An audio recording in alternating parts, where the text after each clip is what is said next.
اعوذ باللہ من الشیطان الرجیم بسم اللہ الرحمن الرحیم رب اشرح لی صدری ویسر لی امری واحلل عقدۃ من لسانی یفقہوا قولی۔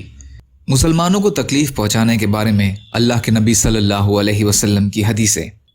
حضرت خریم بن فاتق رضی اللہ تعالی عنہ سے روایت ہے کہ رسول اللہ صلی اللہ علیہ وسلم نے ایک دن صبح کی نماز پڑھی۔ جب آپ صلی اللہ علیہ وسلم نماز سے فارغ ہوئے تو اٹھ کر کھڑے ہو گئے اور ارشاد فرمایا، جھوٹی گواہی اللہ تعالیٰ کے ساتھ شرک کے برابر کر دی گئی ہے۔ یہ بات آپ صلی اللہ علیہ وسلم نے 3 مرتبہ ارشاد فرمائی۔ پھر آپ صلی اللہ علیہ وسلم نے یہ آیت پڑھی جس کا ترجمہ یہ ہے کہ بت پرستی کی گندگی سے بچو اور جھوٹی گواہی سے بچو، یکسوئی کے ساتھ بس اللہ ہی کے ہو کر اس کے ساتھ کسی کو شریک کرنے والے نہ ہو۔ ابو داؤد۔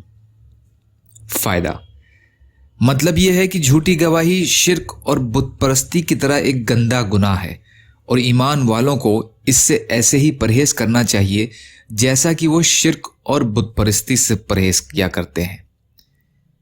معارف الحدیث۔ یا اللہ ہم سب کو جھوٹی گواہی سے بچنے والا بنا، کہنے سننے سے زیادہ عمل کی توفیق عطا فرمائیے۔ یا اللہ جو مظلوم ہیں، پریشان حال ہیں، بیمار ہیں، قرض میں ہیں، بے روزگار ہیں، آپ ان کی مدد فرمائیے۔ جو دنیا سے چلے گئے ان کی مغفرت فرمائیے۔ ہم سب کو دنیا اور آخرت کی تمام خیر عطا فرمائیے برحمتک یا ارحم الراحمین۔ لا الہ الا اللہ محمد رسول اللہ۔ السلام علیکم۔